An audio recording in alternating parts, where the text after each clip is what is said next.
Que préférez-vous entre la force, la puissance et le courage du lion, ou la tempérance, la discrétion et la vision du lynx? Faites votre choix, mais à la fin de cette histoire, quelqu'un va mourir entre les deux. Alors, allons-y, chers enfants de la forêt.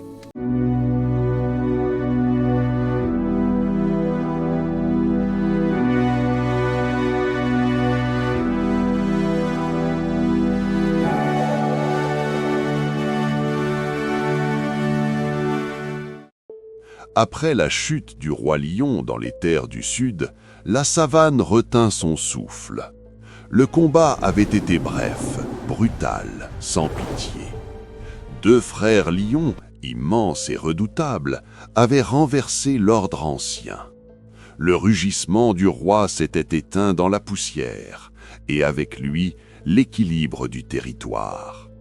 Parmi les survivants, une vieille lionne, lourde de vie, observait les nouveaux maîtres prendre possession des terres. Elle comprit très vite qu'il n'y aurait ni clémence ni paix.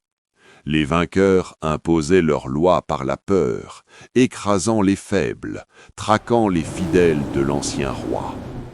La lionne savait que rester signifiait mourir, elle et l'enfant qu'elle portait. Alors, la nuit même, elle quitta la savane. Elle marcha longtemps, très longtemps. Ses pattes fatiguées la portèrent au-delà des plaines brûlantes, vers des forêts épaisses où le soleil peinait à percer.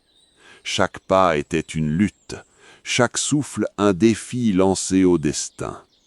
Elle avançait non par courage, mais par nécessité. C'est là, au cœur de cette forêt silencieuse, qu'elle le trouva. Un petit corps immobile, recroquevillé sous des feuilles humides. Un lionceau, pensa-t-elle d'abord. Mais en s'approchant, elle reconnut les oreilles pointues, la silhouette fine. C'était un lynx. Un tout jeune lynx, affamé, épuisé, abandonné ou peut-être perdu. La vieille lionne hésita. Les lois de la nature sont dures, chacun pour les siens. Mais quelque chose en elle refusa de laisser cette petite être mourir là.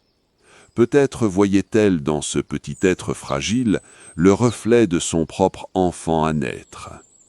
Elle le saisit délicatement et reprit sa route. Les jours passèrent.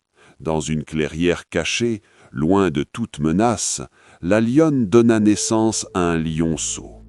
Faible au départ, mais vivant, très vivant. Elle avait désormais deux petits à nourrir, deux vies à protéger, deux destins liés par le hasard. Elle les éleva comme ses fils, sans distinction. Le petit lynx apprit à marcher avec le lionceau.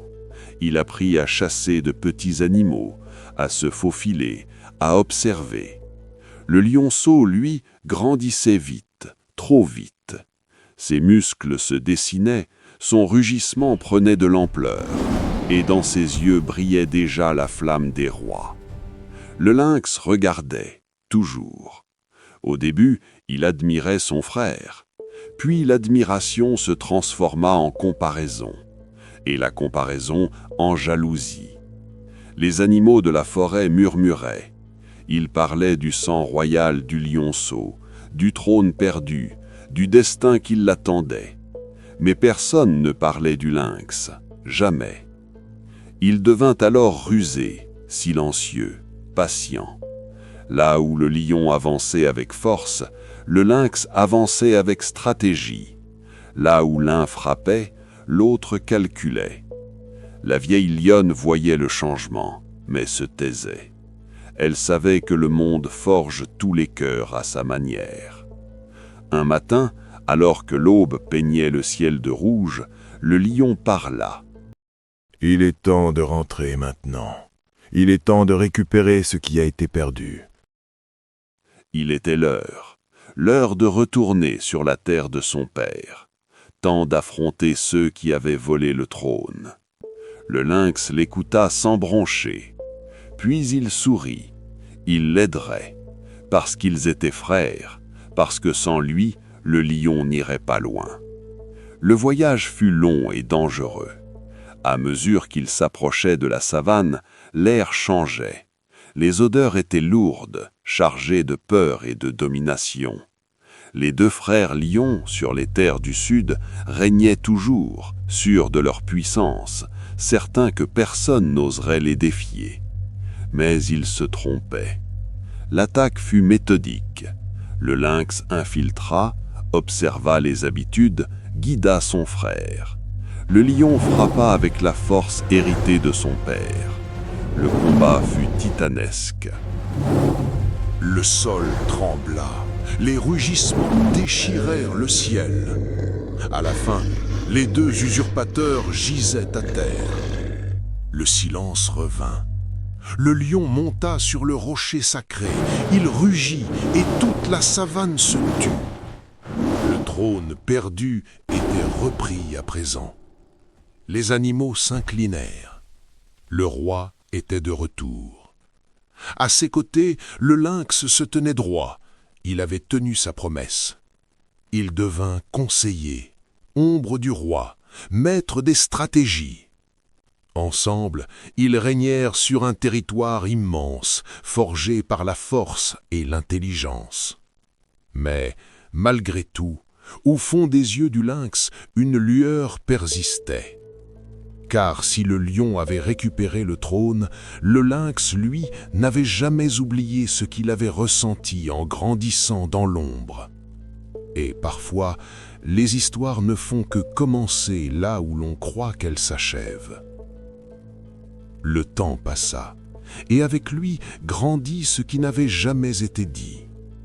Sous le soleil large de la savane conquise, le lion régnait, fort, respecté, porté par l'évidence de sa naissance et par la victoire sur ceux qui avaient renversé son père. À ses côtés marchait le lynx, frère d'adoption, compagnon d'exil, frère d'armes. Tous les voyaient ensemble, et beaucoup croyaient à un règne partagé, équilibré, presque fraternel. Mais la savane, elle, entend ce que les animaux taisent. Le lynx observait, toujours. Il voyait les regards se tourner naturellement vers le lion. Il entendait les murmures, les promesses, les chants qui déjà parlaient d'un règne long et glorieux.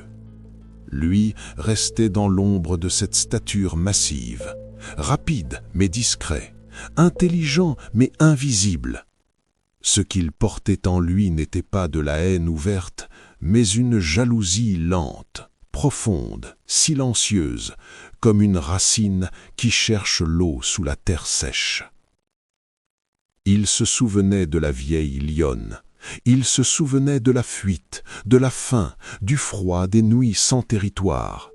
Il se souvenait avoir grandi avec le lion, avoir appris à chasser avec lui, avoir saigné avec lui. Mais il se souvenait aussi du moment où les autres avaient compris que l'un était destiné à régner et l'autre à suivre. Sa frustration se transforma en rancœur. Et, un jour, la savane lui offrit une occasion. Ce jour-là, les deux frères chassaient ensemble, longeant un ravin ancien, profond, sculpté par des siècles de pluie et de sécheresse. Le sol y était instable, les pierres glissantes. Le vent montait des profondeurs comme un souffle ancien, chargé de poussière et de silence. Le lion marchait en tête, confiant, concentré sur la piste. Le lynx le suivait, le regard fixe, le cœur battant d'une décision mûrie trop longtemps. Le geste fut rapide, un élan, puis il poussa violemment son frère et ami d'un coup net. Le lion bascula, son rugissement se perdit dans le gouffre, fracassé par les parois de pierre. Son corps heurta la roche, encore et encore, jusqu'à disparaître dans l'ombre du ravin. Le silence qui suivit fut plus lourd que le bruit de la chute. Le lynx resta immobile. Il regarda longtemps le vide, puis il tourna le dos. Dans la savane, la nouvelle se répandit vite. Le lion était mort. Le trône était désormais vacant, et celui qui se tenait encore debout, vif, intelligent, stratège, se proclama roi. Personne n'osa ouvertement contester, par crainte, d'autres par acceptation. Le lynx devint roi. Mais la victoire avait un goût amer, car le lion tombé dans ce ravin n'était pas mort. Au fond du ravin, brisé, ensanglanté, le corps du lion avait survécu. Sa chute lui avait laissé une cicatrice immense sur le flanc, une marque profonde, visible à chaque respiration. Il avait rampé, lentement, douloureusement, jusqu'à une grotte oubliée. Là, il avait vécu, loin des champs, loin du trône, loin de celui qu'il appelait frère. Il avait survécu, mais il avait perdu ce qui faisait de lui un roi. Les saisons passèrent, et avec elles vint la calamité. Une maladie inconnue frappa la savane. Les herbes jaunirent, les proies tombèrent, les corps s'affaiblirent, même le roi ne fut pas épargné. De lynx sentit la fièvre monter, la force le quitter, la maladie l'avait atteint lui aussi. Autour de lui, les regards changèrent, la peur devint rancune, le respect se transforma en haine silencieuse. Acculé, affaibli, le lynx consulta l'oracle Ngoma, le phénix mythique, roi des esprits, gardière de l'ordre ancien. Ses plumes rouges brûlaient sans se consumer, et son regard traversait le temps. Ngoma révéla ce que le lynx redoutait plus que la mort. La rupture n'était pas guérie. Le déséquilibre venait de sa propre trahison. Et la seule réparation possible exigeait le rétablissement de ce qu'il avait cru éliminer. Le phénix lui révéla que le lion vivait encore, quelque part, dans une petite grotte cachée. Pour guérir la savane, pour guérir son propre corps, le lynx devait retrouver son frère et réparer véritablement. Sinon, la mort viendrait, lente mais certaine. Alors il partit. Sa marche fut lourde, ralentie plus par la honte que la maladie. Lorsqu'il descendit dans le ravin, le lion le vit arriver. La colère monta, brûlante, instinctive, mais elle fut freinée par le souvenir. Deux petits corps élevés ensemble, deux frères apprenant à survivre sous les ailes d'une même mère. Le lion aurait pu le tuer là, maintenant, mais il choisit de faire autre chose.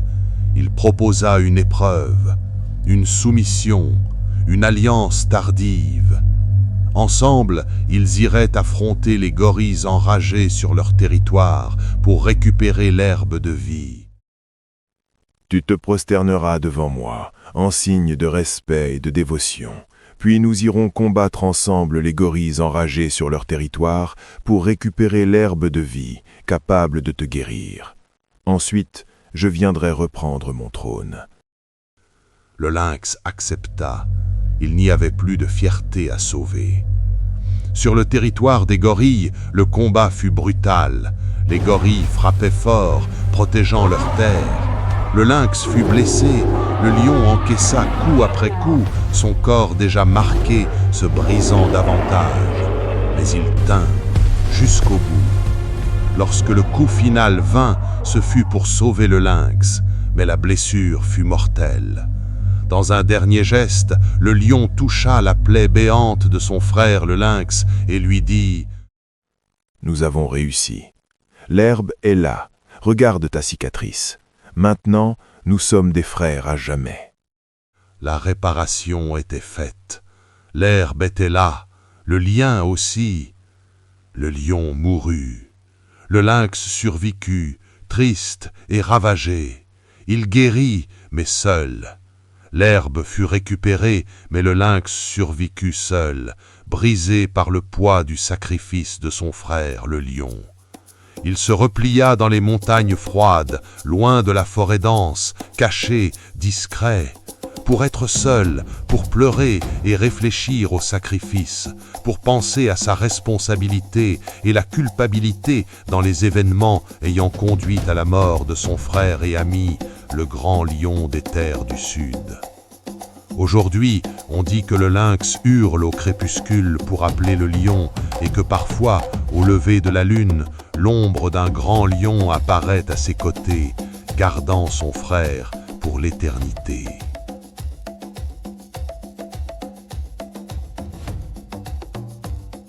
Que retenez-vous de la légende du lynx et du lion sur la marche du monde et de la vie elle-même?